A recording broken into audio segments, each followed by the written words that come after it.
Hello everybody, my name is Joshua and I'd like to welcome you back to another episode of Coffee, Cats, and King, where we will discuss books both new and old. I will share with you pictures of my cats who make you wish they were your cats, and I will drink enough coffee for me and everybody watching.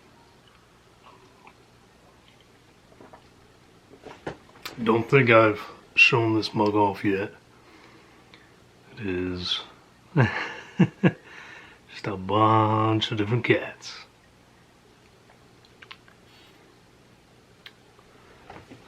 I think there are more cats on this mug than there are at Andrew's house, actually.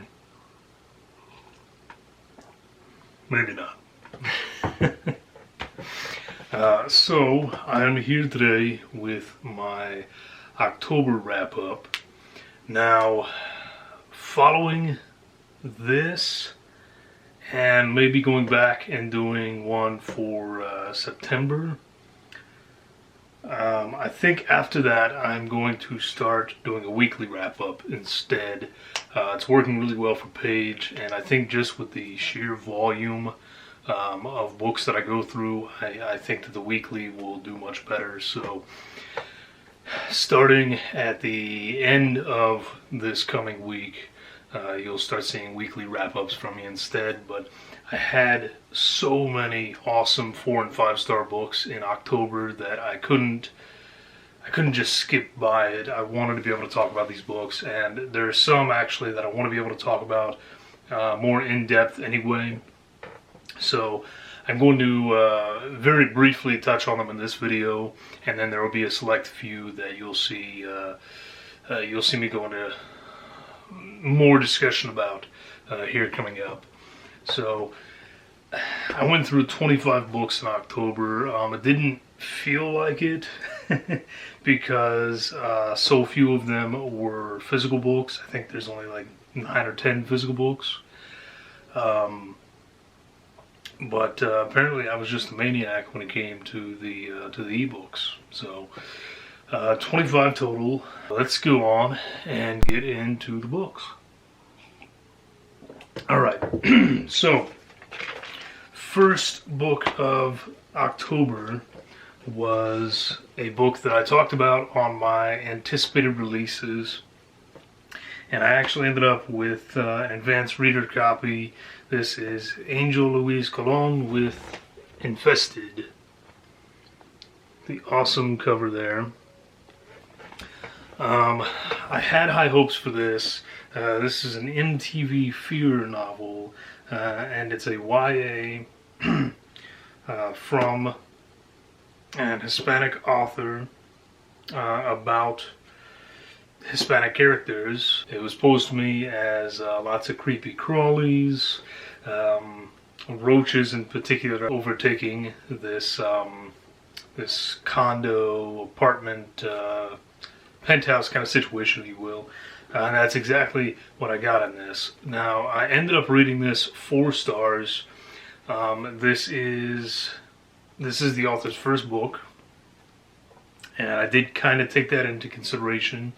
But 4 stars. I had a really good time with this book.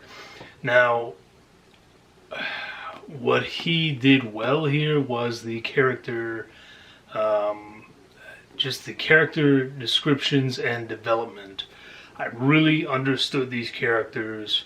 I felt like they were real people. He did an excellent job of bringing these people to life and making them realistic, and the way that they went about things, the way that they conversed and reacted to situations. That part was phenomenal. I think that he needs work, perhaps, in regards to the actual horror situations. That's where it fell flat, when things were, when things were building to a terrifying climax, if you will. Some of the situations, some of the scenes just became muddled and confusing. But that said, the character work was so strong, and especially for a first-time author, that I ended up giving it 4 stars. I still really enjoyed it, and the the dialogue was excellent as well. Just needs to work on those scary scenes and on his descriptions within those scenes. Alright, next up was Everything is Temporary by John Kahn. Now, you guys have heard me rave about John Kahn's other two books. I knew that John Kahn wasn't going to let me down, and he did not. This was a fantastic book that I'll probably talk more in depth about in a video here coming up. But in the meantime, you can check out my Goodreads review. I loved it. It was another 5-star. That is 3 5-star books in a row from this guy. And he has made me a believer. I will be buying and reading everything that he writes. Now, next up was the book that Paige and I read together that month. It was sort of an anticipation of the movie coming out as well. It was Agatha Christie's Halloween Party. Now, Paige's copy has been renamed A Haunting in Venice, which is the movie title. And it actually has a little foreword in this one by Michael Green, who says, you know, hey, we changed a lot for this movie. This is the original book, but don't expect what you see in the book to happen in the movie. Now, we still have not watched the movie. We're actually hoping to watch the movie this coming weekend. But as far as the book, as far as Halloween Party goes,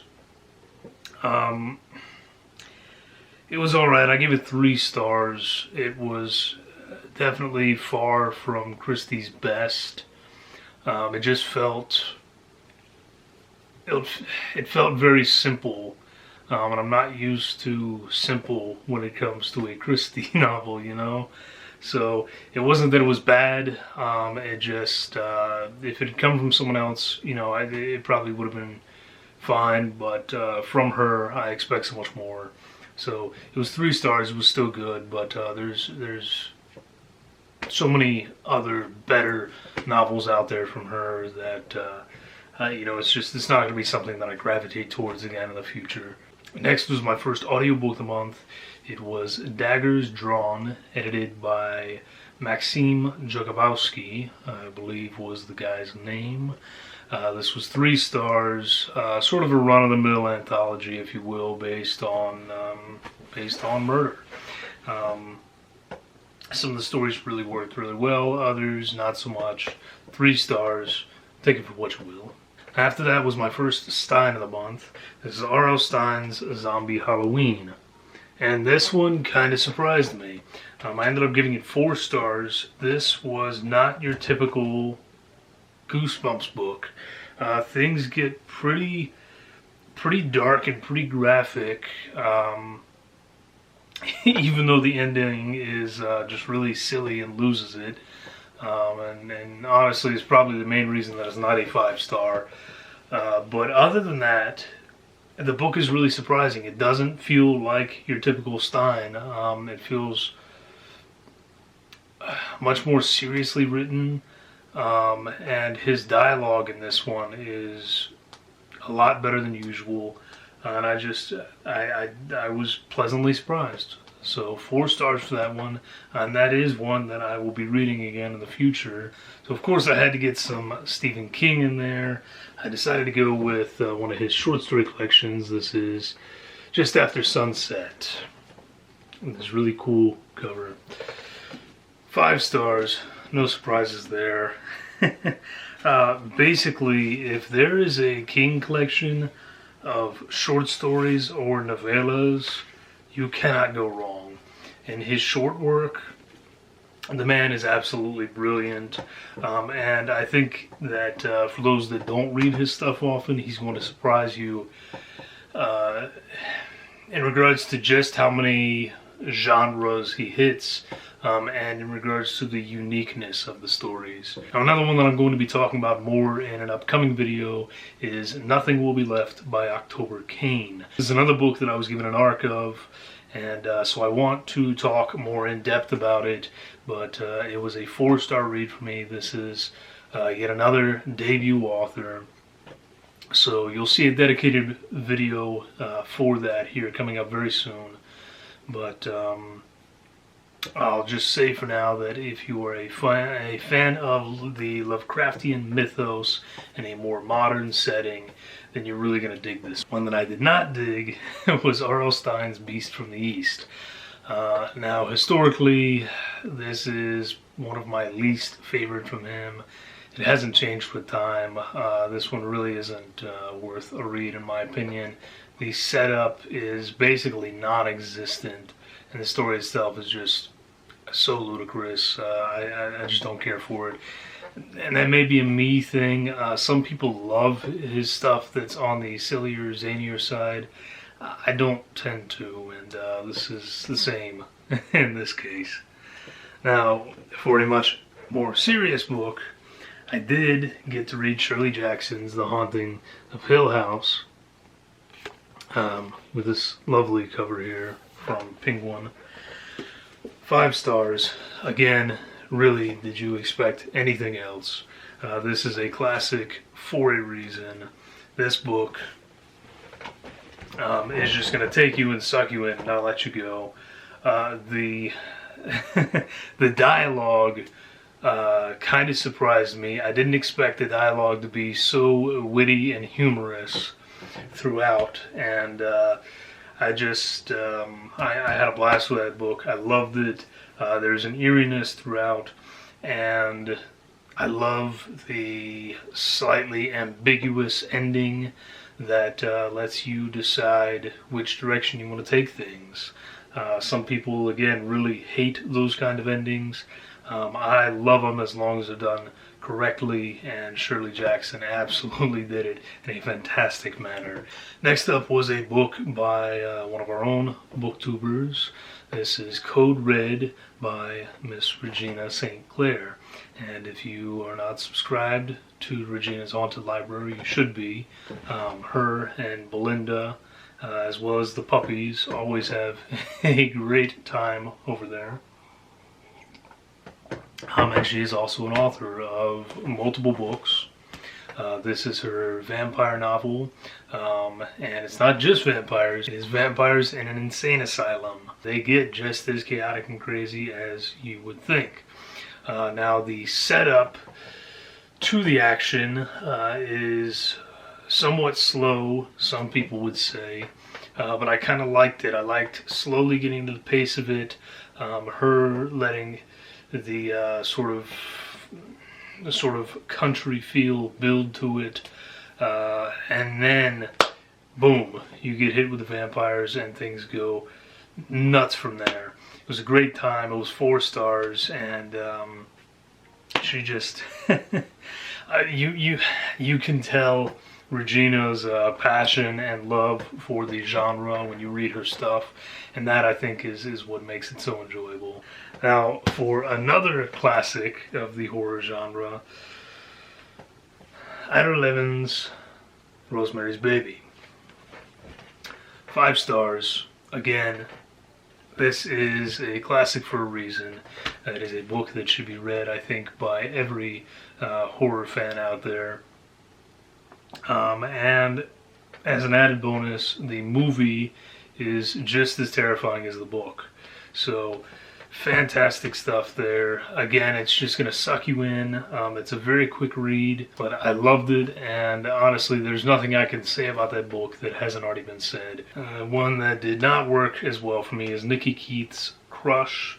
It started out okay, got worse as the book went through, and by the end, it was like she just tried to throw every twist and shock in there that she could, and it became a muddled mess. So this is like a 1.5, 2 star. I'm not gonna talk about it really. I don't think it's worth picking up. Now, another 5 star.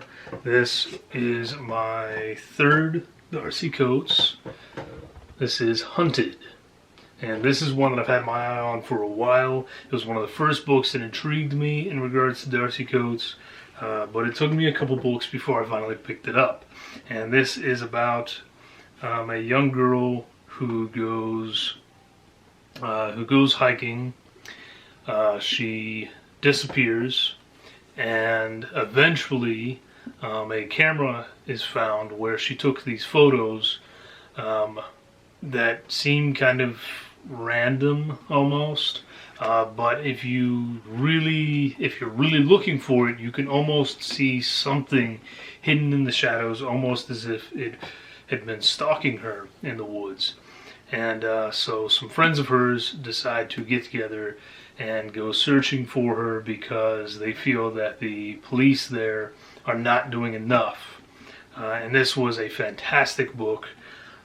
It's a little heftier. It's about 460 pages, but you'll fly through it, and it never feels dull. It never feels as lengthy as it actually is. This was one that I ate up in like 2 days, and it was a blast. There's some twists and surprises along the way that really elevate this and just make it such an enjoyable read. And I'm loving the heck out of some Darcy Coates lately. Like I said, that's my third, and thankfully she has a massive backlog. So excellent for someone like me who sort of came to the party a little late, you know. Now, my second audiobook of the month was Colonial Horrors, edited by Graham Davis. Now, this for me was a 4-star read, maybe 4.5. The disclaimer here being that if you are not into old horror, and I mean the old stuff, if you cannot handle the likes of Henry James or the way that a book like Dracula was written, then this is not going to be for you. You're going to be bored out of your mind. Don't even bother picking it up. If, however, you're interested in that sort of thing, if you like that style of writing, that period of writing that you see in books such as Carmilla or from authors like Arthur Machen, then, well, this could be a really great collection for you.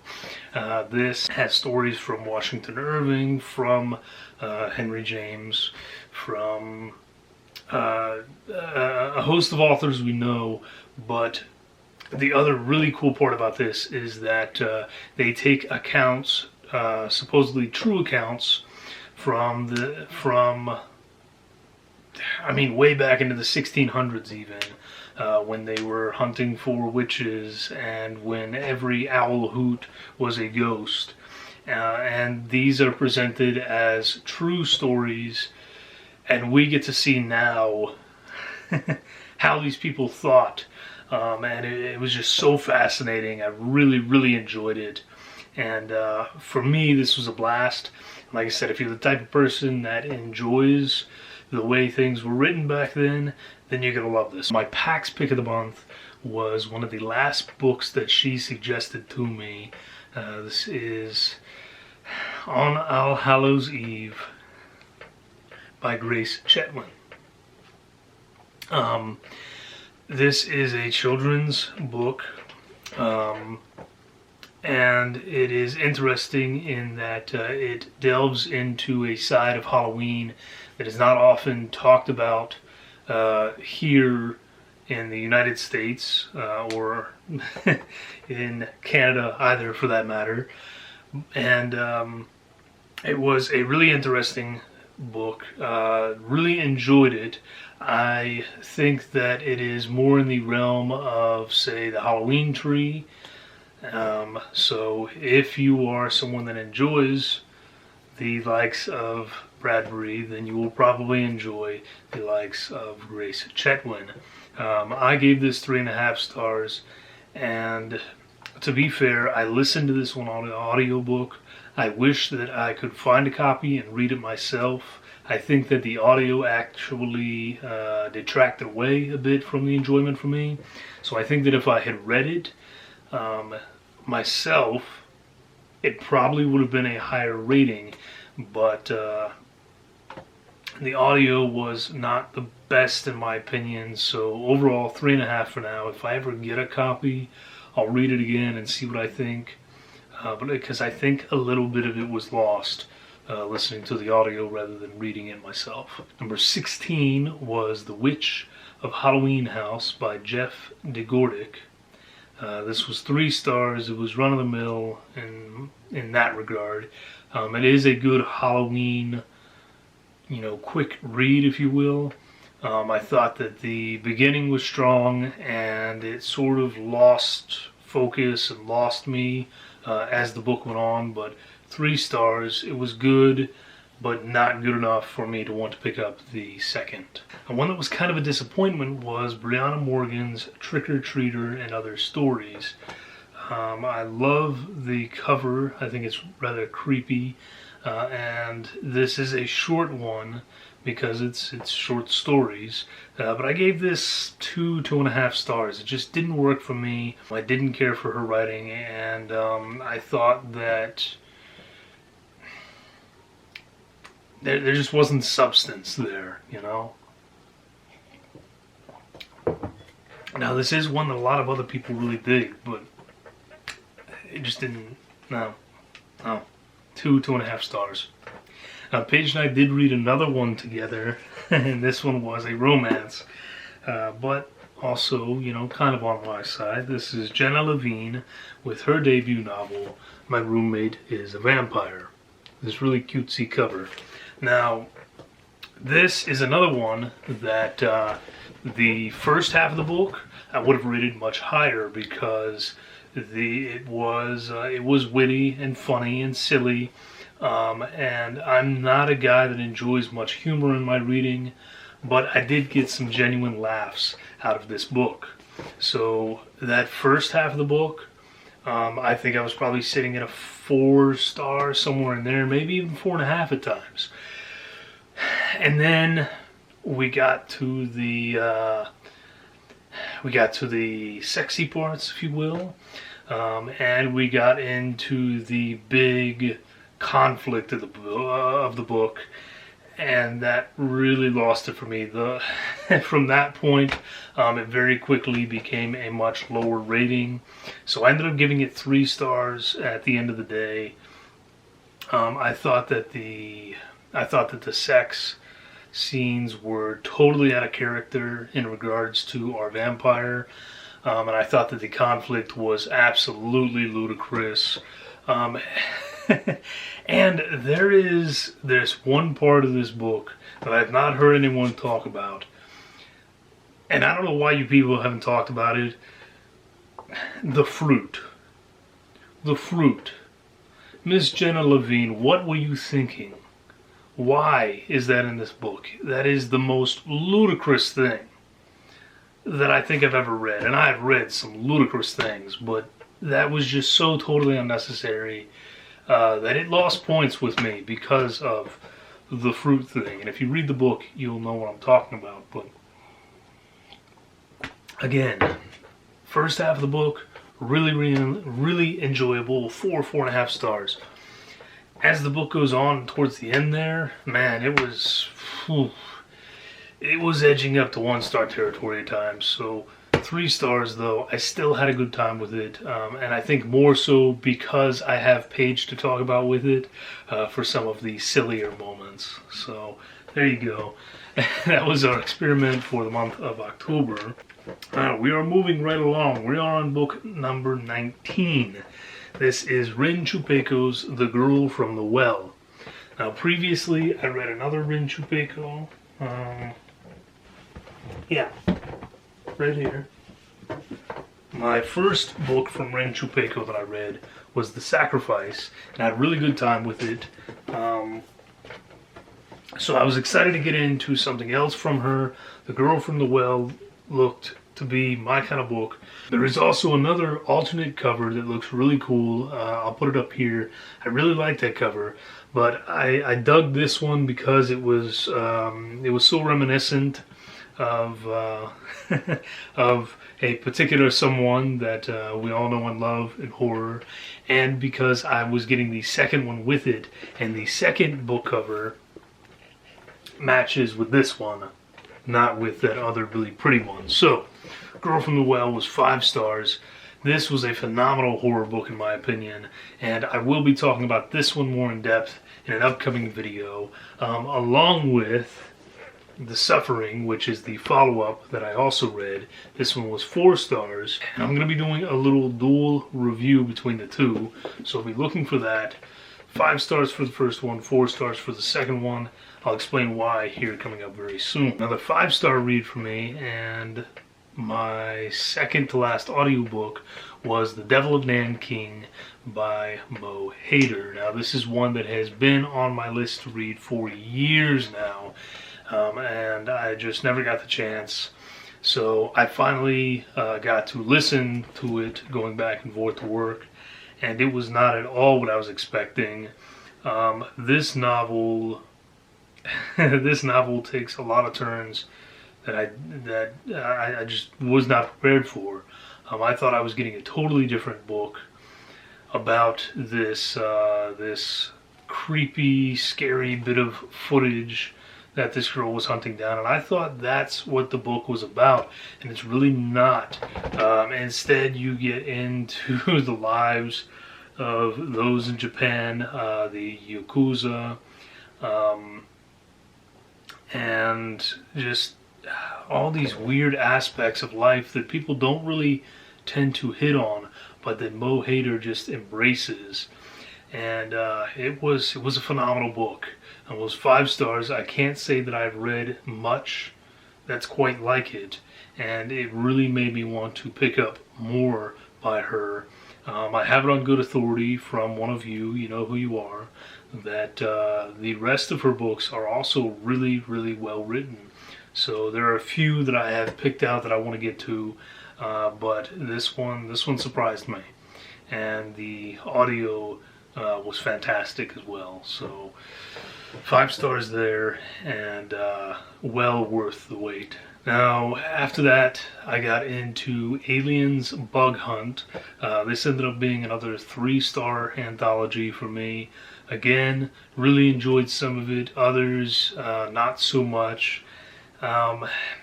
To be fair, I'm not a huge military science fiction fan, and I felt like some of these stories were much less sci-fi horror and much more just military science fiction. So, had I known that going in, I might not have even gone in to begin with, you know. But all told, 3 stars. It was alright, but there's so much better out there within the alien realm. A book that I do not have a physical copy of, but that I will be getting a physical copy of, is Girls of October by Josh Hancock. And this is another one that I really want to do an in-depth review of, because it's going to take the right person to enjoy this book as much as I did. And those of you that will enjoy this book will really, really enjoy this book. I think this is going to end up on my list of my top books of 2023, in fact. So I really want to explain why, because if you just pick up this book and you're not the right person for it, you're going to think I'm nuts. So I'll get to that here soon. But 5 stars for me, and probably one of my favorite books of the year so far. And for the penultimate book of October, I read Fairy Tales and Nightmares by A.F. Stewart. This is one that I had pre-ordered. Miss Stewart is a newer author. She publishes independently, I believe. And this is one that I've really been looking forward to, because it was fairy tale retellings, and you guys know that I love fairy tale retellings, and in particular these were fairy tale retellings with a more horror-centric sort of feel to them. So this was 5 stars. I loved it. It's very quick. These stories are all stories that we know and love, most of which are pretty horrific to begin with, but I really enjoyed what Miss Stewart did with these stories. I thought that they came off original enough that didn't just feel like yet another rehashing of Bluebeard or, you know, whatever. I really enjoyed this, and she does have another collection out as well that I purchased at the same time. I'm hoping to get to that one, if not this month, then next month. But I love supporting smaller authors, independent authors, and this is a fantastic one if you are a fan of fairy tale retellings, especially with a horror-centric kind of theme to them. Then this would be a great one to pick up. and it's all of, it might be 99 cents. If not, then it may be up to $3 because the initial sale is done. But it's well worth it. And I kind of wish that I could have finished the month off there, but I did finish one more audiobook at the tail end of the month. That was Scott Kenor's The Grand Hotel. I picked this one up on a whim because I could listen to it for free, and I thought, why not? Sounds kind of interesting. It's about some tourists, some folks that end up at this hotel. The person that's checking them in and kind of explaining the place to them starts giving them the story of the hotel, the history of it, walks them around for a tour, and we get stories from some of the people that live there full time. So this is kind of one of those overarching stories in between the other shorter stories. It wasn't the best. I'd give it a 2.5 star maybe. It was intriguing at first, but overall the stories were less. They were less than what I wanted, honestly. They were bizarre and didn't always really make sense. And the overall story as well just didn't work for me. So 2.5 stars here. And I really wish that I could have just ended the month off on Fairy Tales and Nightmares. But there you go. That's 25 books for the month of October, which is a lot. And as you saw, I have a lot more to talk about. So I have multiple videos that'll be coming up here with reviews of some of these, in-depth reviews. But thank you for sticking with me for this longer video. And like I said, from now on, starting this coming week, I will be doing weekly wrap-ups instead, which should really help with this, and maybe help with my own mental health here a little bit, because I still struggle with these videos, and I think this is why. Because I end up with, these massively long videos that I then have to find time to edit and upload. So maybe the shorter ones will be better for you and better for me, and kind of keep me on track and actually on here for more than, a week or two at a time. So there you go. Thank you all for joining me. I hope that you have a wonderful week. Stay safe. Drink great coffee, guys. And yes, there will actually be cats in the next video. Cheers.